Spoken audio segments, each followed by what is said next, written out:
bem. Eu não sei se eu preciso do microfone ou não, mas...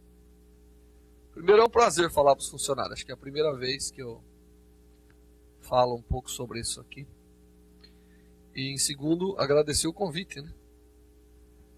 E eu, na verdade, pensei um pouquinho como que a gente iria falar, porque nós realizamos muitos trabalhos experimentais envolvendo animais, ratos, sobre essa técnica. Mas, em paralelo, nós temos um trabalho clínico. Então eu falei, bom, sabe, eu vou aproveitar, vou mostrar o que é esse trabalho que a gente faz na área do câncer.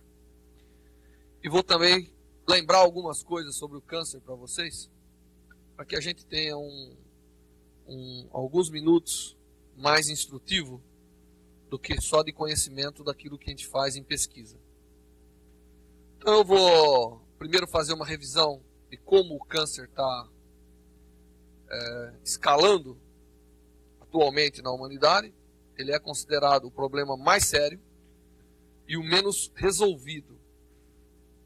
E como recentemente eu fiz um levantamento mostrando que, apesar de todo o esforço que tem se dedicado ao problema, o número de pacientes de câncer morrendo por cada 100 mil habitantes em todo o planeta está aumentando. Tá certo? Então esse é um problema sério, né? E depois eu vou revisar um pouquinho o que é o câncer, afinal. E essa técnica, que não se trata de cura, seria bom se a gente amanhã lesse no jornal cura do câncer. Mas o problema é tão complicado que eu não sei se a gente vai conseguir chegar a essa frase tão afirmativa. Talvez novos métodos para se tratar, ou para se evitar, ou para se diagnosticar. Mas cura é um problema sério. Porque veja vocês, nós somos origem de células que se dividem.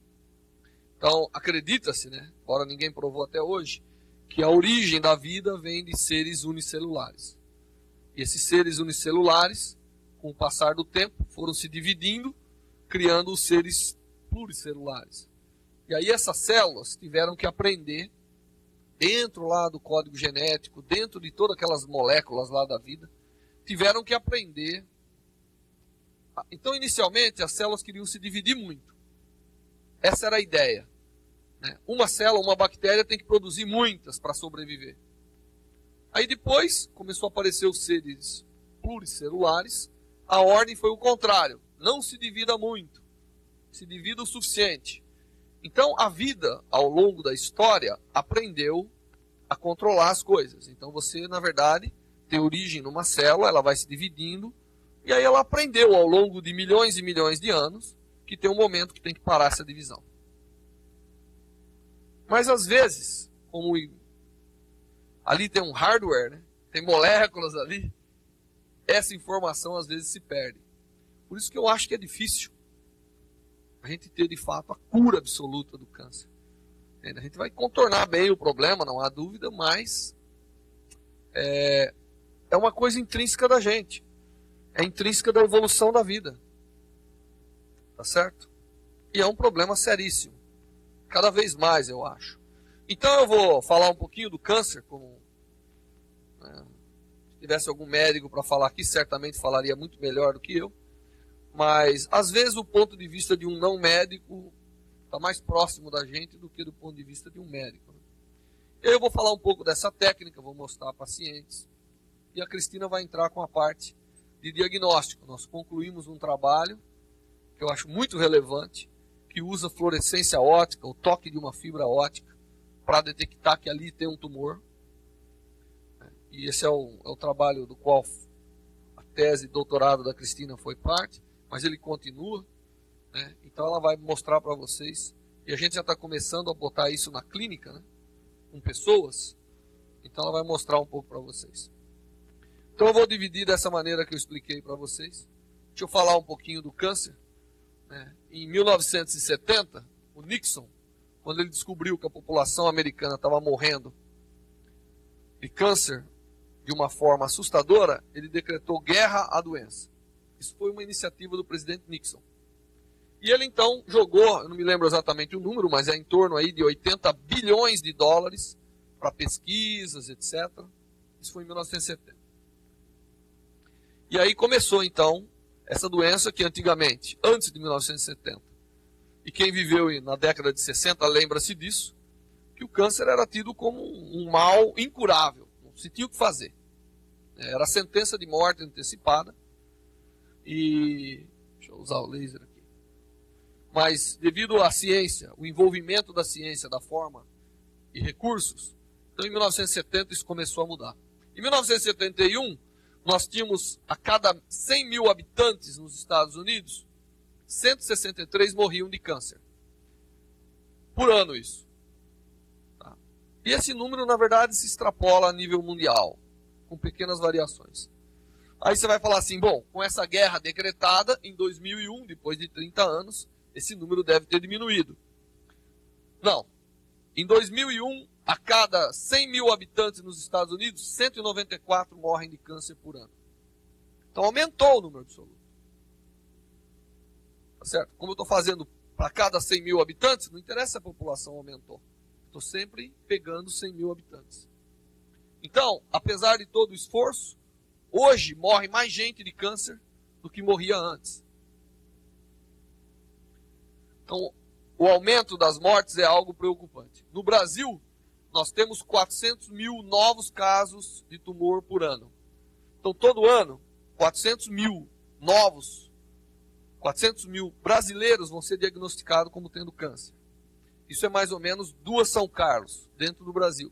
Novos casos. Certo? E a gente estima que tem mais ou menos 125 mil mortes anuais por câncer. Significa 30% mais ou menos das pessoas que vão ser diagnosticadas com câncer, em média, vão morrer. É um número alarmante, né? E como você tem um aumento da vida média, hoje em dia a gente vai viver mais, assim, se você não tiver nenhuma doença desse tipo, você vai viver mais do que se vivia antes. Estima-se que 40% da população, hoje, será diagnosticada em algum ponto da sua vida como tendo câncer. Às vezes pode ser um câncerzinho de pele, às vezes pode ser alguma coisa complicada. Isso é estimativa, não é o quadro de hoje, mas é um estudo. Porque se você vive mais, a chance de você ter câncer é maior. Quanto mais você vive, existe uma curva que mostra que se você viver até 108 ou 109 anos, você lembra esse número? É 100% de certeza que você vai ter o câncer. Por quê? Porque quanto mais você vive, mais vai reproduzindo células, a chance de você desenvolver algo errado aumenta. Ok? Então essa é mais ou menos um pouco da história. E eu queria continuar a história, porque às vezes a gente acha que o câncer é algo novo. Há 25 séculos antes de Cristo, já tem aqueles papiros egípcios que mostram médicos removendo mama de mulheres que estavam afetadas com tumores. Então não é uma doença nova, quer dizer, como eu falei para vocês, que é algo intrínseco das células da gente, não dá nem para imaginar que ela apareceu agora. Talvez agora nós estamos provocando um pouco mais, porque existem agentes externos que também causam, né, que aceleram esse negócio. No século V a.C., Hipócrates, que é considerado o pai da medicina, ele descreve o câncer como um desequilíbrio. Como eles não entendiam muito bem, eles davam ao ser humano 2 fluidos. E toda vez que havia o desequilíbrio desses fluidos, aparecia o câncer. Então, por essas afirmativas de Hipócrates, não deveria ser também tão raro assim naquela época. No século II, já depois de Cristo, esse médico romano, Galeno, todo mundo já ouviu falar alguma coisa dele, ele pega e descobre que toda vez que ele mexe num tumor, o paciente morre antes. Então ele diz o seguinte: não mexa no câncer. E isso permanece, tanto a ideia de Hipócrates como a do Galeno, passa pela Idade Média, e por isso que o câncer foi considerado uma sentença de morte.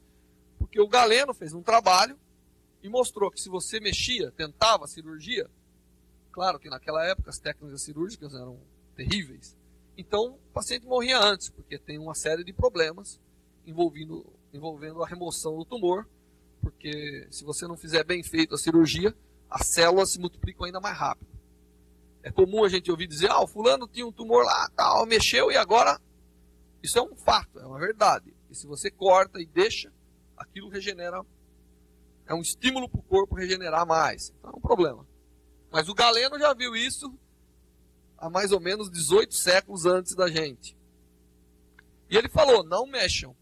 Isso aqui, ao longo de séculos, o pessoal seguiu isso, que dizia que era um desequilíbrio, e seguiam o Galeno. Então a medicina, que evoluiu não tanto nessa época, até chegar no século XVI, onde a ciência começou a olhar o câncer menos segundo Galeno e Hipócrates, mas mais segundo a ciência. Porque aqui também coincide as grandes conflitos na Europa. Então tinha mais médico, eles tinham mais coragem, mais ousadia, começaram a ver o tumor de uma forma diferente. No século XVII, começa a era dos experimentos. Vamos descobrir por quê, o que causa esse câncer. Certo? E aí entra na era mais, vamos dizer, moderna, 1897, surge a radioterapia, os físicos descobriram que radiação matava a célula tumoral, então dá início a esse processo. Você vê que a radioterapia não é tão nova assim.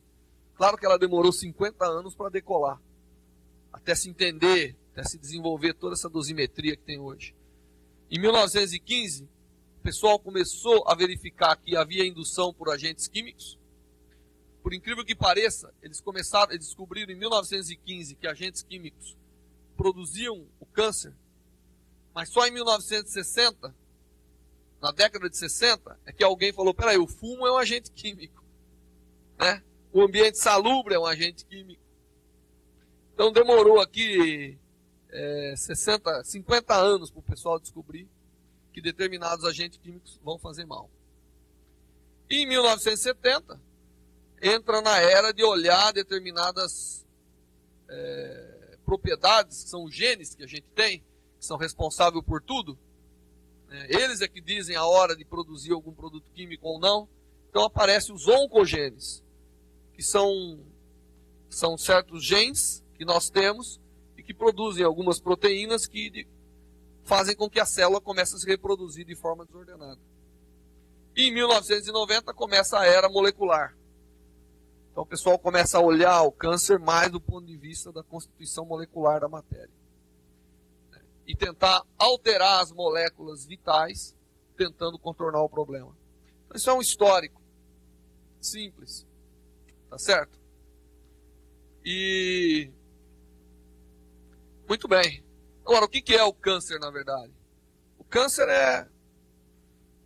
por exemplo, eu tenho meu fígado, né? E espero que ele esteja tudo certinho. E ele tem função, não tem? Agora, o câncer, o fígado, desde que eu nasci, ele foi crescendo, mas ele não cresceu desordenadamente. Mesmo que eu perca algumas células de fígado por alguma razão, porque todos os órgãos nossos têm desgaste e tem reposição. Alguns têm menos reposição, né? Então, toda vez que precisar repor um pouquinho de fígado, repõe. Então, imagine que eu engordo um pouco um dia. Eu preciso de mais fluxo de sangue, eu preciso de mais fígado. Ele cresce um pouquinho. Não é isso? Mas ele sabe a hora de parar. Imagine que num dia desses, ele resolve crescer por conta. Então, de repente, está crescendo lá fígado. Só que não pode ser exatamente igual, porque a célula do fígado, ela sabia que tinha que parar naquele momento. Né? O órgão como um todo. Então, aquela célula começa a ficar diferente. E começa a se reproduzir de forma desordenada. Esse é o câncer.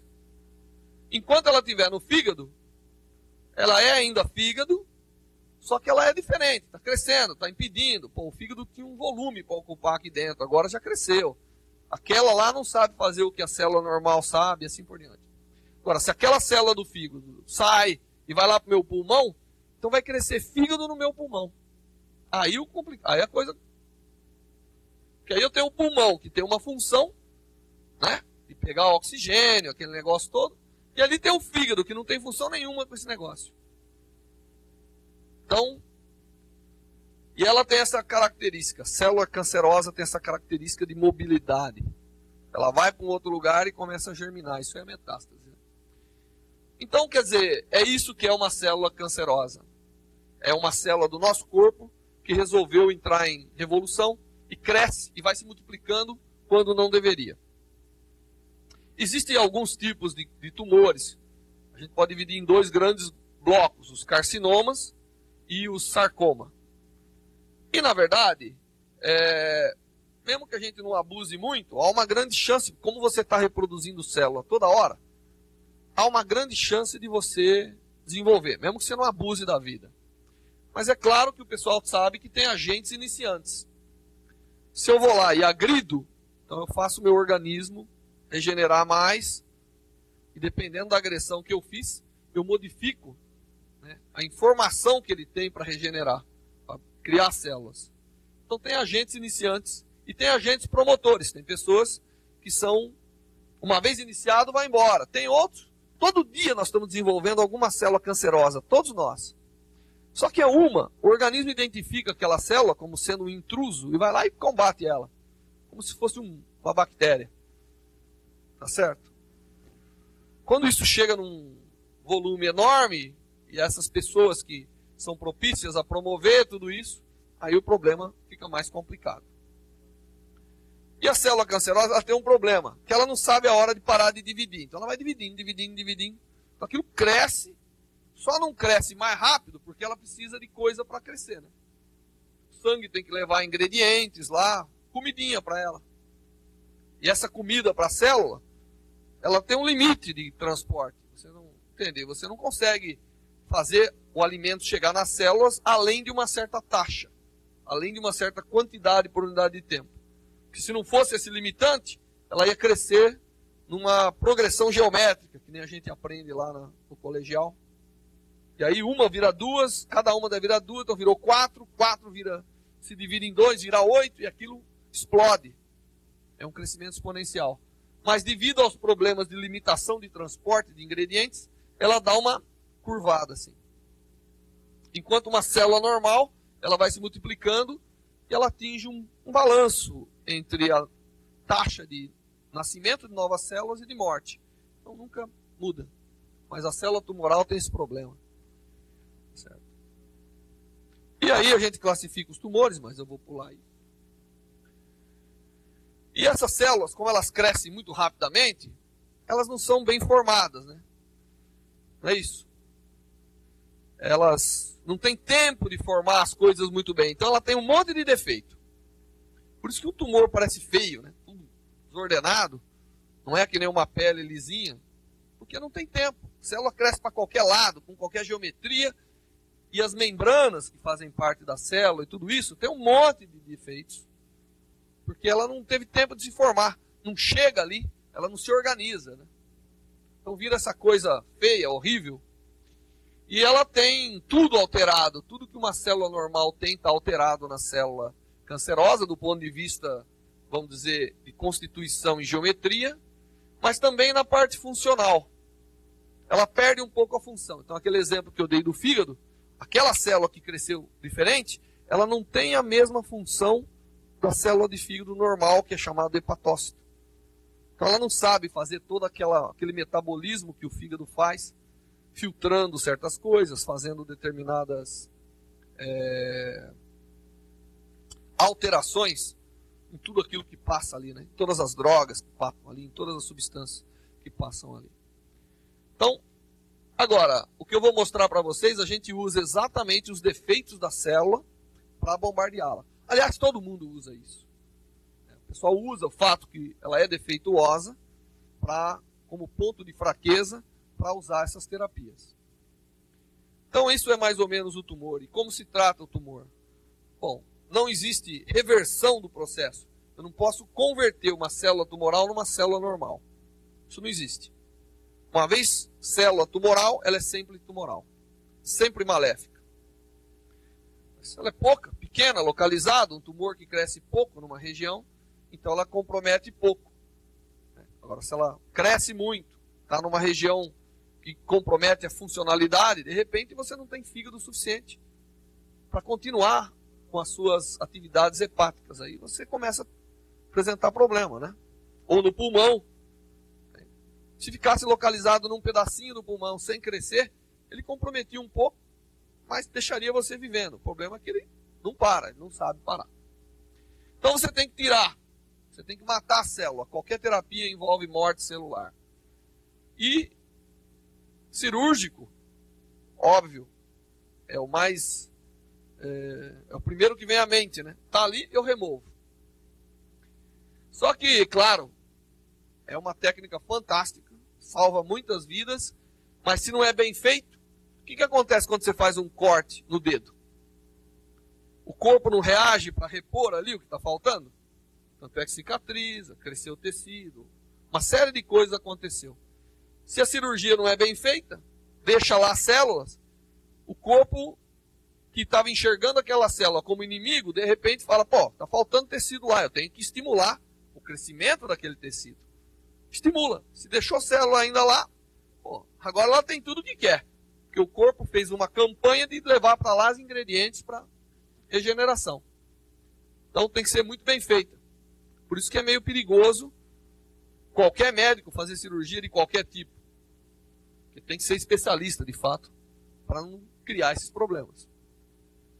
A radioterapia é um tratamento que você joga radiação. A radiação tem esse poder de quebrar moléculas, ionizar certas moléculas, e você acaba destruindo a maneira da célula viver e ela morre. Tá certo?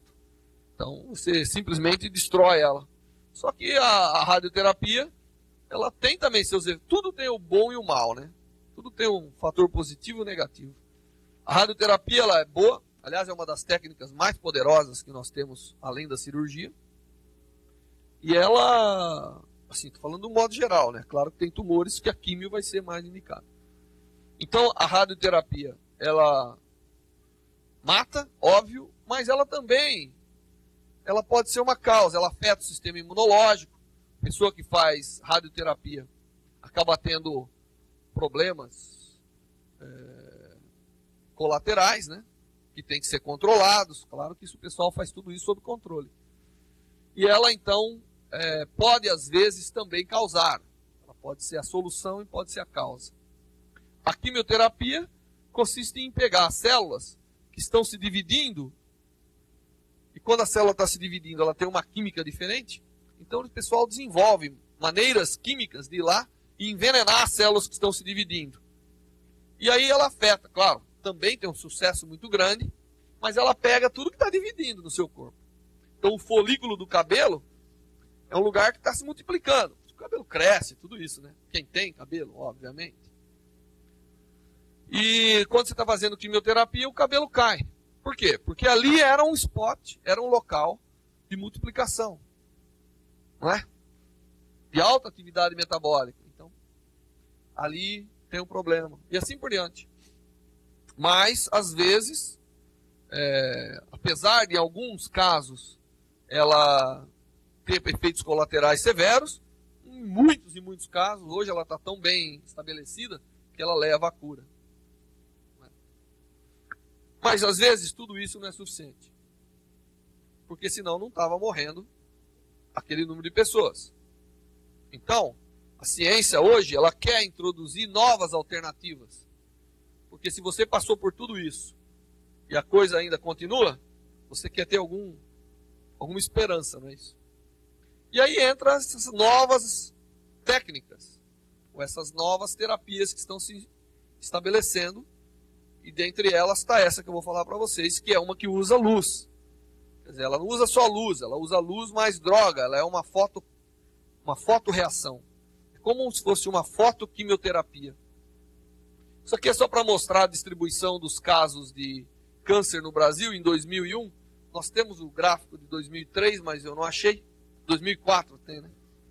Mas eu não achei no meu arsenal de slides, então... imagina esse número aqui um pouquinho maior. Câncer de pele é o grande vilão do Brasil. Vermelho aqui é feminino, azul é masculino. Então você tem aí certamente entre 60 e 70 mil novos casos de câncer por ano de pele. Aí para mulheres é o câncer de mama. Você tem aí quase 40 mil novos casos por ano. Para o homem é o próstata, que chega aí quase a 30 mil por ano, e aí vai, tá certo? E o câncer de pele, evidentemente, como ele é as pessoas acham que não morre de câncer de pele, é uma ideia errada. Ele é um câncer tão perigoso quanto os outros, principalmente porque ele pode migrar para outro lugar. Então tem que ser cuidado. E se a gente somar isso, dá aqueles 400 mil que eu falei no início, e se eu tiver que tratar todo esse povo aqui, internar para tratar, fazer cirurgia, não tem lugar. Não. No Brasil não tem leito suficiente para esse povo. Nós não temos 500 mil leitos hospitalares no Brasil. O que significa que se eu for internar todo mundo que tem câncer, ninguém vai poder ter diarreia, nem quebrar o braço, nem precisar outro tipo de cirurgia. Senão não vai ter cama no hospital. Isso significa que se a gente tiver alternativas para esse problema, elas serão bem-vindas. Principalmente porque pensar que nós vamos dobrar o número de leitos hospitalares no Brasil nos próximos 3 anos, ou 4 ou 5, isso é utopia. Então, o que nos chama a atenção, e a gente começou nesse problema aqui, porque essa é uma técnica que eu faço e o paciente vai embora. Ele recebe o tratamento, é um tratamento curto, no máximo, depende, uma pessoa que está tomada com tumor e grandes lesões, de 3 a 4 horas de tratamento, mas a maioria delas, vamos dizer, em média, em torno de 1 hora, e ela vai embora para casa. O tumor vai morrer, e ela fazendo as suas coisas tradicionais. Então, é uma técnica interessante. E depois, se o médico errar, não matou o tumor por inteiro, você entra com as outras. Isso aqui eu posso fazer dentro do ambulatório, num posto de saúde. Claro que tem sempre que ter um médico, mas é uma técnica muito mais simplificada do que as outras que eu mencionei. E ela é importante para o Brasil, porque ela pode ser instalada em lugares remotos e ela tem uma instrumentação fácil. E, além disso, ela é uma técnica nova e ela tem vários desafios. Ela está que nem a radioterapia em 1890 lá. Ela precisa ser muito melhorada, mas não tem dúvida que você vai ver que pelo poder dela, daqui a pouco, nas próximas décadas, ela vai ser uma terapia de porte dessas outras que tem. Tem muita coisa para se fazer aí. E como que é essa técnica? Bom, ela faz parte desse volume novo de técnicas que olha a célula tumoral e olha o que tem dentro da célula tumoral e tenta acessar cada célula tumoral. Então a gente tem uma maneira de colocar substância dentro das células, preferencialmente das células tumorais, e matar cada uma dessas células. Então uma terapia já a nível quase que celular. Assim como é também as outras, né? Assim como são as outras. A químio e a rádio também ela vai tentar matar cada célula individual. Só que essa aqui ela é seletiva, de fato ela só afeta majoritariamente as células tumorais. E o que a gente vai fazer é tentar ir com luz dentro da célula. E o princípio da técnica é muito simples. Ela envolve o seguinte: eu vou injetar uma substância no paciente, só que ela é inofensiva, essa substância. Ela não faz nada por si só. E ela vai para todo lugar. Mas lembra que a célula tumoral tem defeito. E baseado em todos aqueles defeitos, e mais alguns que eu não listei, essa substância acumula na célula tumoral. Todo lugar que tem tumor. Independente qual seja. Aquilo são propriedades gerais das células tumorais. Aí eu venho, espero um pouco, porque eu injetei essa substância na pessoa. Hoje a gente usa também pomada. A Cristina acabou de voltar de Jaú e tratou 2 pacientes com pomada, né? Então, a gente pega, coloca essa substância, espera um tempo, ela se concentra na célula tumoral. Se eu não fizer nada, nada vai acontecer. Mas se por acaso eu vir com uma luz que essa substância gosta de absorver e iluminar a célula tumoral, imediatamente eu levo a célula à morte. Porque eu provoco uma reação lá dentro da célula. E essa reação, deixa eu pegar o meu quadro aqui mais pitoresco. Essa é a substância, é uma porfirina. Eu tenho uma mais bonita, peraí, em português ainda. Então imagine que eu estou lá dentro da célula. Dentro da célula tem oxigênio, né? E tem esse oxigênio, que é a molécula O2, que é um bom oxigênio. Mas eu tenho aqui a minha molécula que eu injetei lá dentro. Quando eu ilumino com o comendo de onda, com a cor adequada, essa molécula absorve energia. Na linguagem dos físicos, a gente diz que ela ficou excitada. Entendeu? Não vai pensar que toda luz excita. Não é bem assim. Ela ficou excitada porque ela está energética. E ela, encontrando uma molécula de oxigênio, que é fundamental para a vida, ela muda um detalhezinho dos elétrons das moléculas de oxigênio. De tal maneira que o oxigênio, que é tão bom para a vida, passa a ser mortal. Passa a ser o grande oxidante, que é o chamado oxigênio singleto. Então, esse oxigênio, depois que eu produzir essa molécula, o que ela encontrar, ela destrói. E aí a molécula que está lá, absorve outro, produz outra molécula de oxigênio mortal e vai. Então eu oxido todas as membranas celulares, ou uma grande parte delas, e levo a célula à morte. E isso acontece em tempo real. Eu estou iluminando, a célula já vai morrendo. Tanto é que ela vai iluminando, vai saindo aquela substância das células, mostrando que está arrebentando tudo ali mesmo. Está havendo um dano no local. Então a gente consegue, iluminando, matar um tumor em minutos. Tá certo? Só que isso aí mata preferencialmente as células tumorais, preservando as células normais. E se for pomada, etc., também funciona da mesma maneira. Só que pomada só se for muito superficial. Se eu tenho lá um tumor no fígado, como a gente já tratou lá em Ribeirão Preto, não tem como passar pomada aqui e achar que vai chegar no fígado. Tá certo? Você tem que injetar mesmo no sangue e levar até lá. Isso aí ela tem tanta afinidade que o pessoal hoje está usando para tumor cerebral. Porque no tumor do cérebro, no caso neurológico, a concentração dessas moléculas para o tecido normal é de 1 para 28. Tenho 28 vezes mais moléculas no tumor. Então hoje em dia eles pegam uma pessoa que tem um tumor no cérebro, removem o que podem e fazem essa técnica para matar o resto. Porque o grande problema do tumor no cérebro é que para remover você tem que remover partes que comprometem a vida da pessoa, as funções, né? Então, existe aqui uma série de detalhes. Eu peço desculpa que estão em inglês essas transparências, mas eu sei que vocês sabem inglês muito bem. Mas existe muita coisa para melhorar dessa técnica. Mesmo sendo uma técnica muito nova, que ainda precisa muito para melhorar, ela já tem uma taxa de cura. De eliminação de tumor alta. A gente não gosta de falar essa palavra cura, para não gerar mas ela elimina uma expectativa falsa. Mas ela tem eliminado os tumores de uma forma. Então, para fazer isso, claro que a parte experimental nós fazemos aqui. Ratos, nós fazemos aqui. Agora, quando se trata de pessoas, nós já fizemos aqui. Para começar, para mostrar para os médicos que isso aí era uma verdade. Mas hoje nós estamos em Ribeirão Preto, nós estamos lá no Amaral Carvalho de Jaú, nós já fomos para Bahia, São Paulo, agora está começando no Paraná, Recife está se organizando, e a gente tem ajudado todos esses locais a começarem essa terapia. E eu vou mostrar para vocês agora alguns casos que a gente faz. Isso aqui é a nossa estrutura montada lá no Hospital Amaral Carvalho. Nós temos um laser enorme aqui, cheio de peças que provavelmente foram construídas aqui. Carlinhos botou a mão em alguma delas, né? Todo mundo aí da oficina mecânica. E aí nós temos lá a capacidade de tratar até 2 pacientes simultaneamente.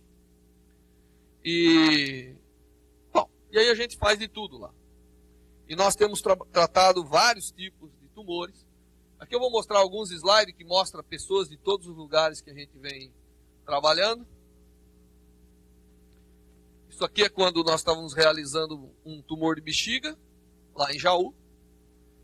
E é claro, tem uma infraestrutura, não sei se o pessoal de Ribeirão está aqui. Essa técnica, ela é tão simples, o princípio, que não há dúvida que ela funciona. Não se trata de nenhuma mágica, é uma reação química como é a quimioterapia. Só que localizada no tumor, induzida pela luz. E depois que você elimina aquele... O que é interessante dessa técnica é que ela não deixa efeito colateral. Então eu posso fazer ela uma vez por mês pelo resto da sua vida. Quimioterapia já não é assim, nem rádio. Então a gente acha que é uma vantagem boa. E ela funciona, porque o princípio é simples. Só que às vezes o tumor volta, porque alguma coisa não está sendo feita por completo. Você tem que garantir que você está iluminando todas as células do tumor, garantindo que aquela célula vá à morte. Como que a gente garante isso? Você não sabe hoje. A gente faz de tudo com o tumor. Enfia a fibra óptica, ilumina pelos lados, por baixo, por cima. Mas mesmo assim nós temos que desenvolver técnicas que garantam que tudo aquilo vai. É nessas coisas que a gente trabalha no laboratório. Tentando desenvolver maneiras de se medir tudo isso para garantir que a célula vai à morte. E nós já estamos próximos dessas coisas. Nós estamos entendendo esse fenômeno todo de tal maneira que nós estamos próximos de ter medidas. Que eu vou iluminar um tumor e garantir que ele vai morrer. E se eu, durante a aplicação, eu vou mudando o meu tratamento para garantir isso. Certo? Isso é o que a gente chama de dosimetria, que a radioterapia demorou meio século para desenvolver, ou mais, né? E que a gente está desenvolvendo agora, espera que não demore meio século, mas que demore meia década apenas. Então funciona. Nós já tratamos, essa tabela aqui ela é velha, mas ela mostra mais ou menos câncer de pele. Em 66% dos casos, com uma única aplicação, nós eliminamos o tumor. Câncer oral, apenas em 46% dos casos. Câncer de laringe, bom, aqui é complicado. Câncer de nasofaringe. Câncer de esôfago, 40% nós eliminamos. Uma única aplicação, foi eliminado o tumor. Câncer de bexiga, em todos os casos tratados, foram eliminadas todas as lesões. Aliás, nós tratamos pessoas que tinham muitas lesões de bexiga. Câncer de intestino. Aqui, esse canto de olho aqui, eu vou mostrar alguns casos para vocês, também é ótimo. A gente tem eliminado muito bem. E palato, etc., oral aqui, está tudo envolvido nisso. E tem um caso que não é câncer, que é o HPV, que a gente também tem tido uma resposta muito boa. Tanto é que a gente está querendo implantar aqui em São Carlos, no Hospital Escola, como sendo um centro regional de tratamento de HPV para mulheres, utilizando essa técnica, porque é muito mais simples do que cauterização e cirurgia e tudo isso mais. Mas eu vou mostrar a Cristina aplicando. Então eu vou mostrar para vocês agora alguns casos. Alguém vai ficar chocado? Vai, e daí? O que eu vou fazer? Entende? A gente não fica chocado com coisas que não são da vida. Isso aqui é normal. Se você for em Jaú, aliás, eu recomendo a todo mundo passar um dia em Jaú. Andando pelos corredores. Né? E se você não estiver muito chocado, vá na pediatria. Passe uma tarde. Aí você vai voltar achando tudo maravilhoso. Até a comida do bandejão passa a ser deliciosa. Tá certo? Então, eu não vou descrever, porque isso aqui é uma transparência. A gente participa muito de congressos médicos, né, no exterior. Então, normalmente a gente descreve como que foi abordado o problema. E esse é um caso interessante, porque esse médico já passou por grandes centros de oncologia em Campinas, São Paulo, e foi tratado. Isso é uma evolução do tratamento. Quando começa o tratamento, imediatamente isso aí vai mudar, ele vai inchar, isso aqui vai virar a cor, mudou, imediatamente. Dali uns meses, isso aí é uma ferida. E dali um ano, praticamente, e você perceba que uma lesão desse tipo dificilmente ia fechar. Seria necessário enxerto, implante de pele. E a solução aqui era a remoção do nariz. Mas fecha muito bem. Por que fecha? Porque no meio daquela bagunça toda tem algumas células normais que servem como estrutura para começar o tecido novo. Aquelas que foram preservadas durante o tratamento. Pelo menos é a teoria que a gente acha. Em câncer de boca, esse é um tumor, está lá no cantinho, você não consegue nem ver, também o paciente não consegue nem abrir a boca. Então foi feito o tratamento é muito simples. Em alguns casos, hoje nós temos dispositivos que a gente enfia dentro do tumor, né? E às vezes é difícil a luz chegar em todo lugar. Eu ilumino aqui, ó. Difícil você ver. Aliás, a luz que trata o câncer é vermelhinha desse tamanho, mais ou menos como essa. Um pouco mais vermelha, mas mais intensa. Então a gente vai lá e mata o tumor de dentro para fora. E nesses casos, essas técnicas, inclusive, algumas delas nós somos pioneiros. E alguns lugares já adotam ela hoje. Isso aqui é o caso do câncer de boca que vocês viram lá 5 dias depois. Ele é uma massa necrosada. 30 dias depois, surpreendentemente, nem o médico sabe que ali tinha um tumor, porque a mucosa ela regenera muito rápido, né? A gente morde a boca, dali 2 dias já regenerou. Então, nesse caso, regenera rapidamente. E eu vou fazer agora alguns casos. Tem muitos pacientes idosos, porque é uma técnica nova. A gente pega, em geral, aquilo que não tem mais solução. E mesmo assim, isso aqui é uma pessoa que tem esse tumor que chama-se baso celular, mas ela teve derrame, então você não pode fazer cirurgia com ela. Então, ela foi uma candidata, e até onde eu sei, ela está muito bem. Já passado alguns anos aí. Esse aqui é outro caso de tumor, como você pode ver. Eu não estou muito preocupado em explicar o tipo, nem o tempo. Isso aqui é feito em Ribeirão Preto, é um caso na orelha aqui, né? Uma tumoração. Só que aqui é um negócio difícil. Como você vai remover isso aqui? Você tem que remover ou a orelha ou deixar um buraco. Mas isso aqui foi feito com pomada. Essa paciente mais antiga que a gente tem, que tinha uma tumoração no queixo. Isso aqui, só para você ter uma ideia, quando você faz o tratamento, muda de cor, porque você mata tudo. Mata os vasos, é como se tomou uma pancada violenta ali. É meio enroxeado assim. Né? Começa a sair um líquido, que o pessoal chama de exudato.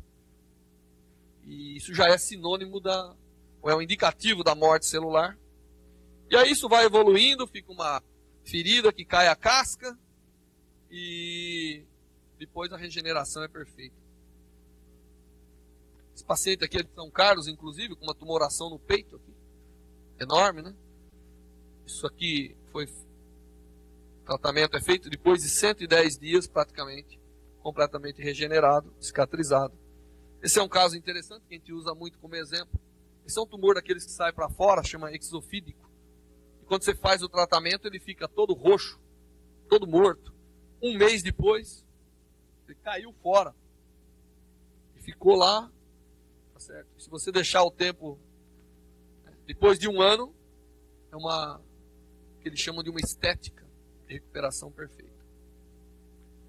São outros casos. A gente gosta muito dessa região aqui, cabeça e pescoço, porque os médicos que fazem parte da equipe, ou que trabalham com a gente, um grande número deles, Cestário, Javarone, Huberto e Jaú, são todos de cabeça e pescoço. Cabeça e pescoço envolve boca, lábios, orelha, nariz, garganta, chega até na garganta. Dali para baixo não é a especialidade dele. Então muitos dos nossos casos estão nessa região. Então, essa é uma pessoa que tem aqui uma tumoração, cujo ato cirúrgico certamente envolve uma mutilação permanente. Não tem como remover um tumor dessa natureza.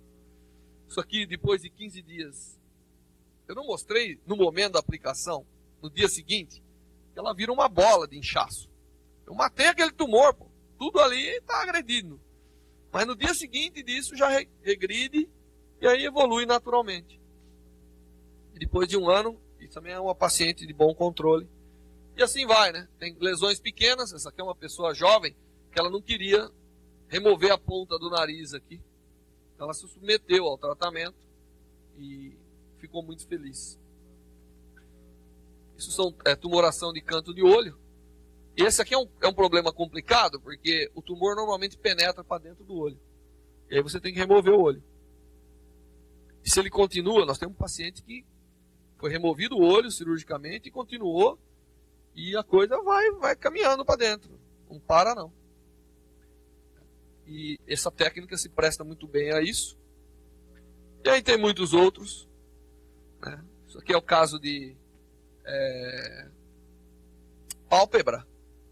Que também, pálpebra é uma coisa complicada. Né?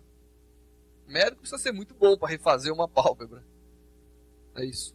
E aqui, quer dizer, uma regeneração praticamente perfeita. E aqui eu sempre mostro esse slide porque quando a gente fez essa paciente, a gente, na época, escaneava uma luz e descobriu que ela tinha uma outra, que aonde acumula essa droga, fluoresce. Então, se você passa uma luz violeta, aonde dá laranja é porque a droga acumulou. ou ela tem algum defeitinho ali no tecido, ou trata-se de um tumor. Então, essa moça, durante a aplicação, a gente descobriu que tinha outro no braço. E foi feito. Né? E aí tem muitos casos de pessoas que têm muitas lesões e que seria difícil, você tem que retalhar a pessoa para fazer a cirurgia. Isso aqui não é, isso é uma marca de nascença da pessoa. Os tumores estão aqui, onde você está vendo esses pontos aqui. Ó. Certo. E a gente tem feito muito esses casos em várias pessoas. Nós já tratamos um paciente com 54 lesões. Daqui de São Carlos, inclusive. Não, espalhada pelo corpo. Mas 54 cirurgias para uma pessoa de 70 anos é difícil. E aí tem todo tipo de lesão que a gente tem procurado realizar. Aqui também, olha. Imediatamente após a aplicação, está aqui, ó. A pessoa inchou, principalmente nessa região, mas aqui já ficou escuro, já é um tecido morto, que já vai começar a ser eliminado. E depois de, normalmente, 3 a 4 meses, a regeneração já é muito melhor. E aí tem lesões que vocês nem acreditam, que era uma lesão pequena. Estou mostrando isso para mostrar que isso aqui era uma coisinha pequenininha, feridinha, que ficou de uma forma incontrolada. E, evidentemente, isso aqui é o que nós chamamos de múltiplas aplicações. E esse paciente, infelizmente, já estava em metástase e foi complicado. Mas nós temos essas lesões grandes, que eram pequenas, deveriam ter sido tratadas adequadamente. E muitas outras. As aplicações orais já mostrei alguma. Nós temos alguns casos de palato. Pessoas que têm um monte de tumor, assim. E a gente hoje tem um instrumento que nós desenvolvemos aqui. Porque isso aqui usa um laser, que é caro. $100 mil. No Brasil isso não funciona. Se tiver que comprar um aparelho de $100 mil, não tem. Vai ter em alguns lugares. Então a gente desenvolveu uma base de LED. E funciona muito bem. Já está em operação em Ribeirão, Jaú, São Paulo. Em São Paulo já existem clínicas particulares fazendo esse tratamento. Certo.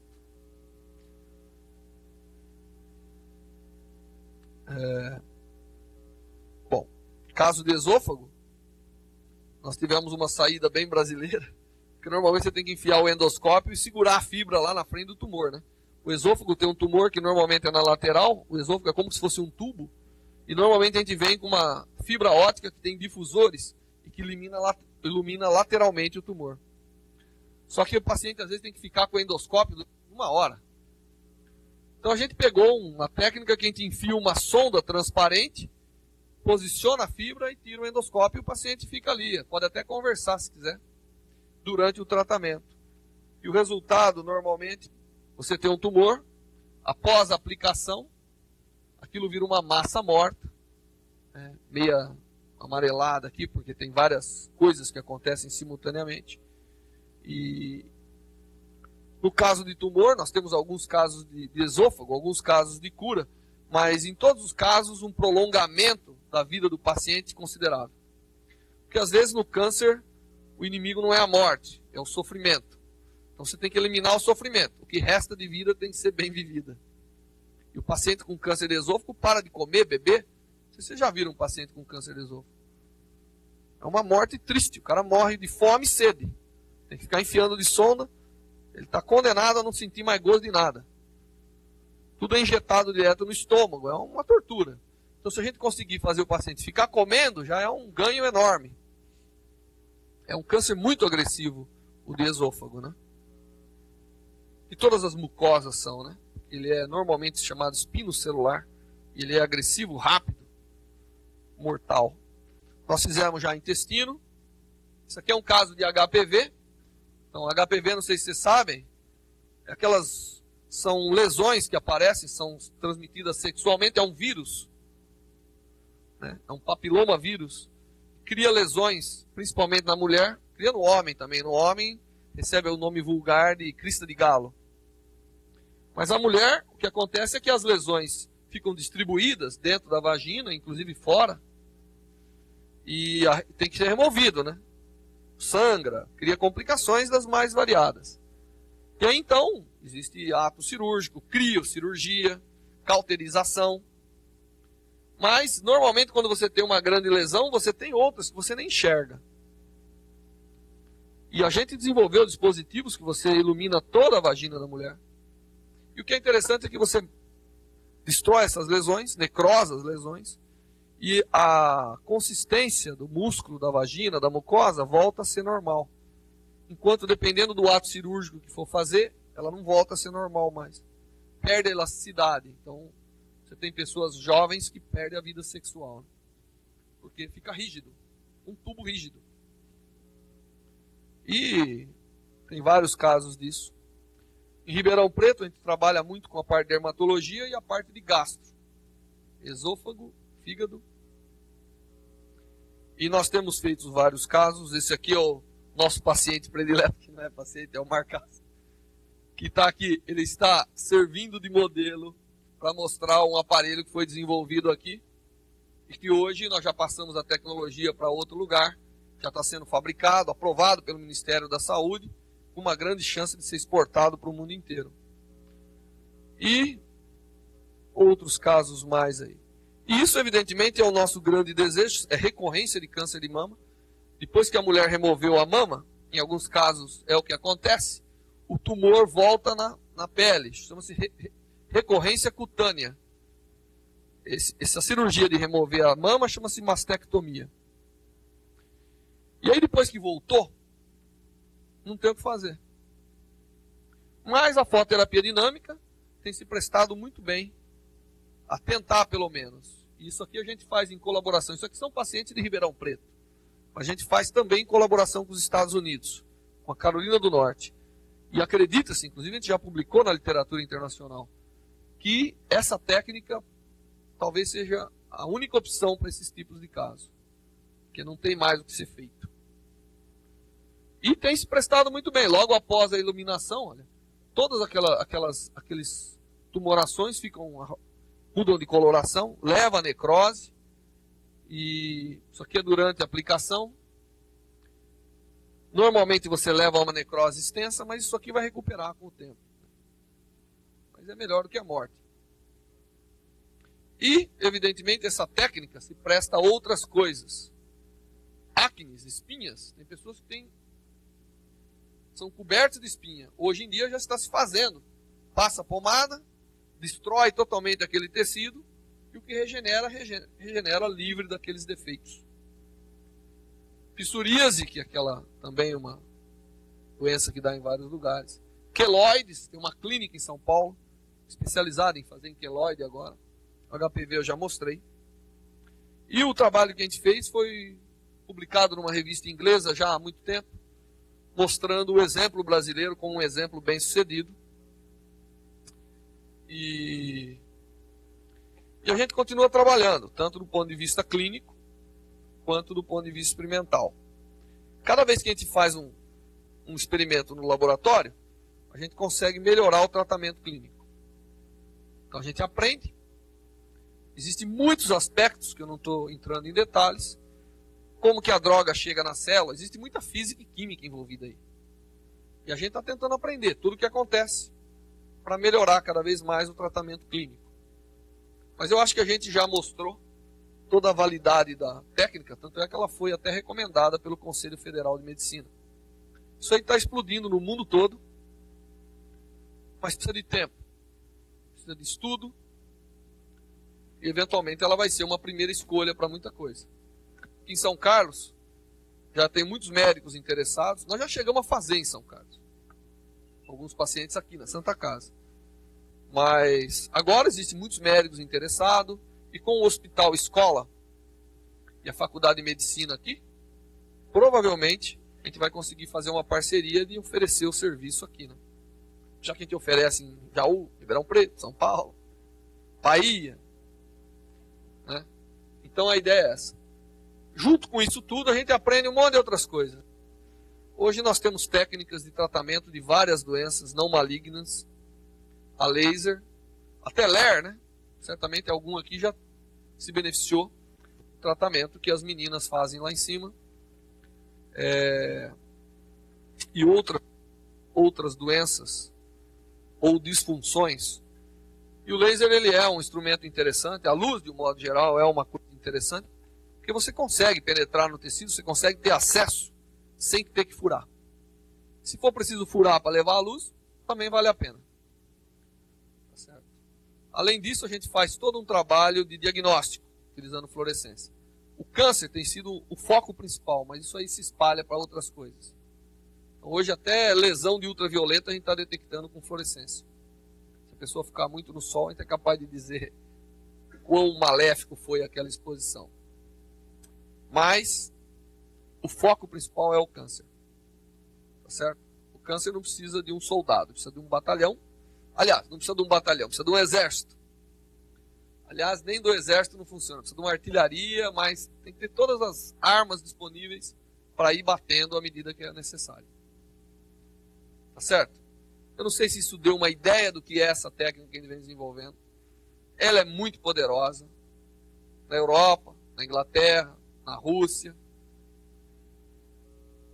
São milhares e milhares de pacientes que são tratados em base normal. Existem hospitais na Rússia que tratam o paciente como primeira opção, antes de fazer qualquer outra coisa. Se isso resolve, ótimo. Se não resolve, entra com cirurgia, com rádio, com quimioterapia, assim por diante. Certo? Então agora eu vou passar a palavra para a Cristina, que vai falar para vocês um pouco do diagnóstico. E se alguém tiver alguma pergunta para mim, pode fazer agora, porque eu vou subir lá. Porque ontem eu estive em São Paulo e acumulo as coisas e eu preciso me ver livre das minhas tarefas. Vai pôr no seu. Nós estamos na fase de gratuidade. A gente não cobra nada.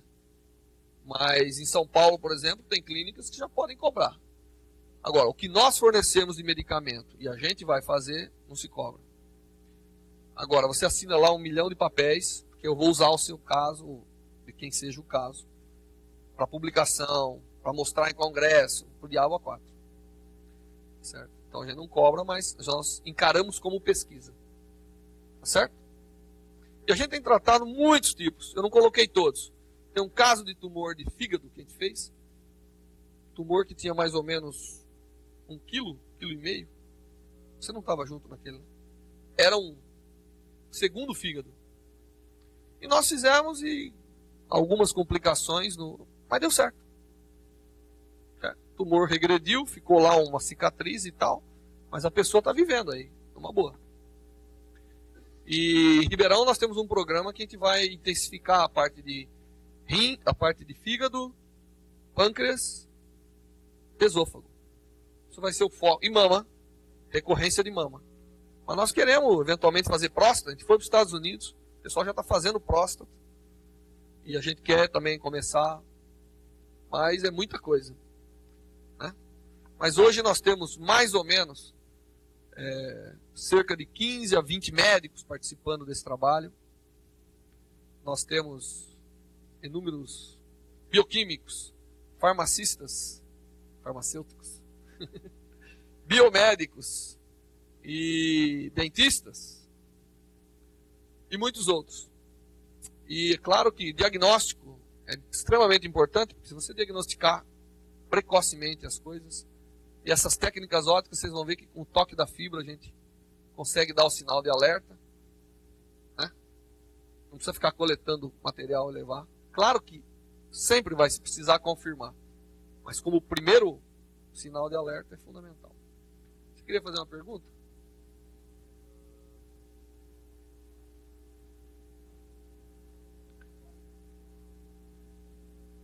Exato.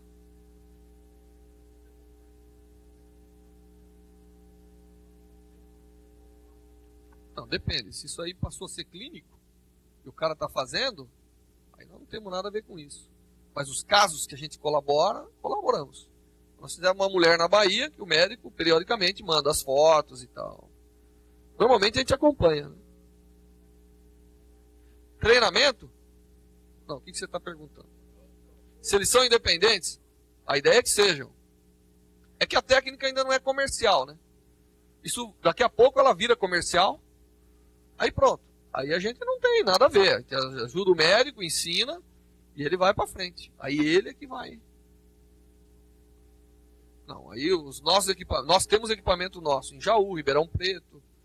Por exemplo, em São Paulo eles compraram o equipamento. Já está aprovado pelo Ministério. O cara pode comprar. Pô. Não é? Aqui em São Carlos nós vamos colocar. Sempre tem que. A luz tem que chegar lá. Mas hoje em dia, com laparoscopia, com cirurgia aberta, com tudo, você chega em qualquer lugar. Não, depende. Esôfago, estômago, bexiga, nada. Não precisa fazer nada. Pulmão. Aliás, nós ficamos nos Estados Unidos, fizemos quase que uma dezena de casos de pulmão com o pessoal de lá e tal. Um sucesso enorme. Aqui nós fizemos no INCOR 2 casos de pulmão, mas ainda não decolou a menina. Isso precisa acumular experiências. A gente vai publicar um livro que a gente já está prometendo, porque nós temos muitos pacientes, muitas lesões. Já publicamos vários artigos no exterior. Então está na hora de fazer um livro e vender para os médicos. Nas faculdades de medicina, os caras vão aprendendo sobre isso.